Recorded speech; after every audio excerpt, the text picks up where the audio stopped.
huge foreign aid bill for Ukraine passes through the US Senate.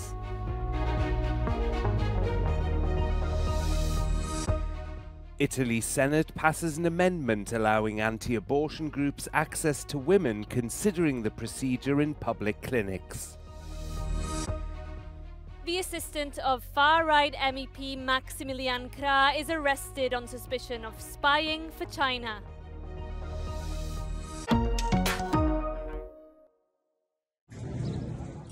The European Union's foreign policy chief has compared the scale of destruction across Gaza to damage to German cities in World War II. Josep Borrell was speaking during a plenary session of the EU Parliament on the bloc's response to the killing of humanitarian aid workers, journalists and civilians in Gaza. The cities in Gaza have been more destroyed than the German cities during the Second World War. Just imagine the comparison.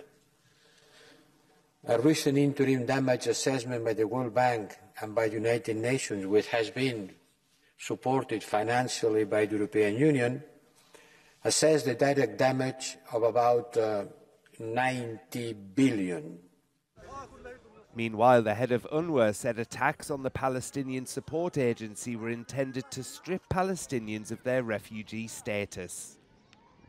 Philippe Lazzarini made those remarks a day after a report was submitted following an investigation into UNRWA over Israeli allegations that some of the agency's staff had assisted Hamas with the October 7th attacks on Israel.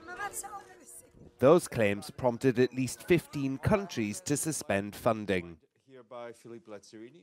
I hope that with this report and the measure we will be putting in place, that the last group of donors will get the necessary confidence to come back as a donor and partner of the agency.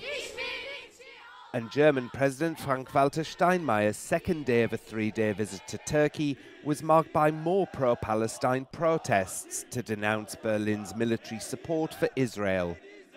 Bu bir insanlık suçudur. Bütün vicdanı olan insanlar buna karşı çıkmalıdır. Biz de bugün buna karşı çıkmak için Almanya'nın Steinmeier'in İsrail'e verdiği desteğe karşı çıkmak için buraya geldik.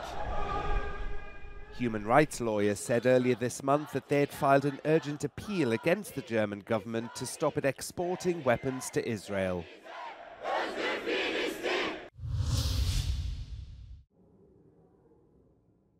The US Senate approved a huge military aid package for Ukraine, Israel and Taiwan. The motion to concur in the House Most of the fund, which is about 88 billion euros, is to restock Kyiv's depleted air and battlefield defenses. Even as Moscow, Beijing and Tehran grew more convinced that our influence had run its course, and even as loud voices here at home insisted on abandoning the responsibilities of leadership, America stepped up and the Senate held firm. Ukrainian President Volodymyr Zelensky expressed his gratitude online, saying the vote reinforces America's role as a beacon of democracy. The much-delayed vote was passed by 79 against 18. The aid in Ukraine is desperately needed on the battlefield. Britain's Home Secretary James Cleverly has said the government is doing all it can to stop dangerous crossings by migrants in the English Channel. Cleverly is in Rome to discuss ways to jointly stem illegal migration from North Africa. His visit comes a day after the British Parliament passed the controversial Rwanda bill, which will see some illegal migrants sent to the African country, legislation that's been slammed by lawyers and human rights groups. This new legislation seriously hinders the rule of law in the UK, and it sets a perilous precedent globally. It is critical to the protection of the human rights and dignity of refugees and migrants seeking protection that all removals from the UK are carried out after assessing their specific individual circumstances in strict compliance with international human rights and refugee law. The bill has also been met with dismay by some Rwandans living in the capital Kigali, some of whom were themselves refugees. Of course, it is also strange because somebody who is in the UK should not be coming to a country like Rwanda, which is poorer. So we would expect that the UK would have more resources to accommodate more refugees. Cleverly is due to meet his Italian counterpart Matteo Piantidosi in Lampedusa on Wednesday to accelerate joint work on cracking down on irregular migration. It comes after Italy announced last year it would open third-country migrant processing centres in Albania, which was criticised as falling outside EU law. A new scandal hangs over the European Parliament. A parliamentary assistant is suspected of spying for China. The German police announced on Tuesday that they had arrested the aide of far-right MEP Maximilian Krah, who is to lead the lists of Alternative für Deutschland, AfD, for the European elections in June. The MEP replied saying he had no further information.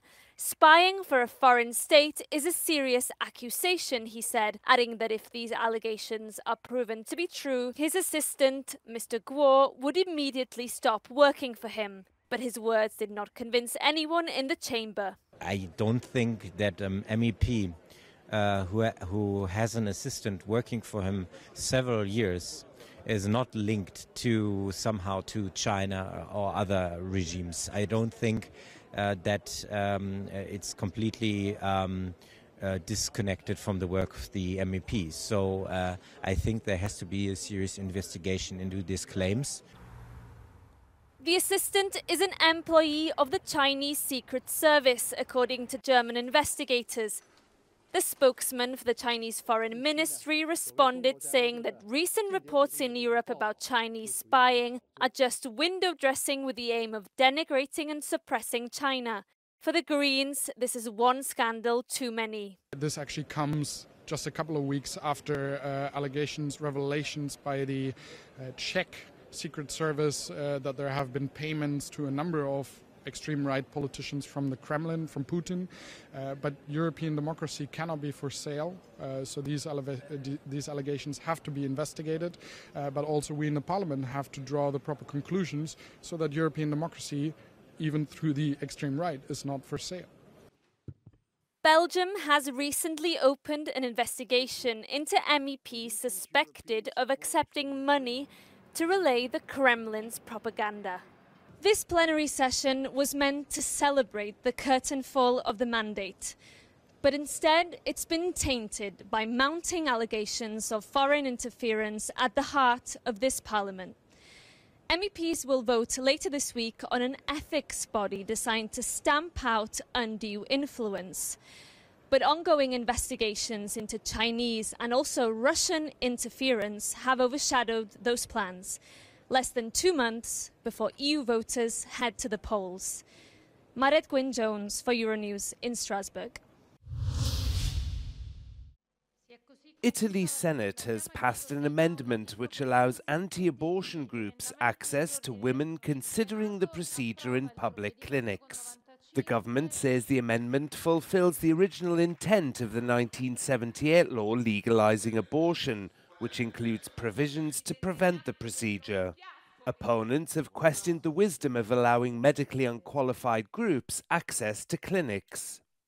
Già questo sta succedendo in alcune regioni, dei personaggi che non si sa quale qualifica abbiano, certo non hanno studiato, non hanno superato concorsi, per andare a parlare con le donne di argomenti per cui già il consultorio ha figure altamente qualificate per affrontarli.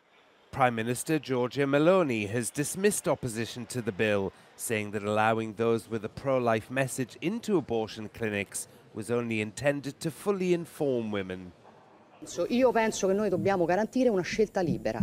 Penso che per garantire una scelta libera si debbano avere tutte le informazioni e le opportunità del caso, e questo è quello che prevede la legge 194 e penso che sia la cosa giusta da fare.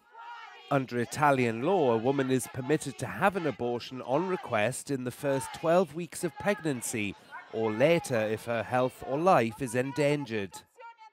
But access isn't always guaranteed. The law also allows healthcare personnel to register as conscientious objectors and refuse to perform the procedure.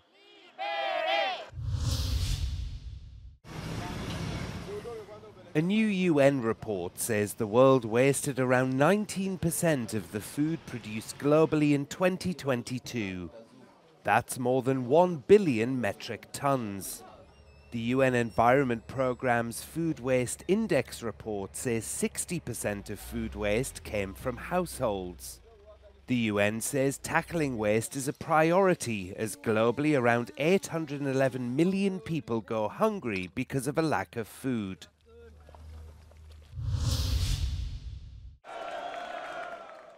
Voters in North Macedonia head to the polls on Wednesday in the first round presidential election. 7 candidates are in the running for the largely ceremonial position. The contest is expected to go to a runoff in May, on the same day as parliamentary elections. The campaigning period focused on the country's progress towards joining the EU, the rule of law, and fighting corruption.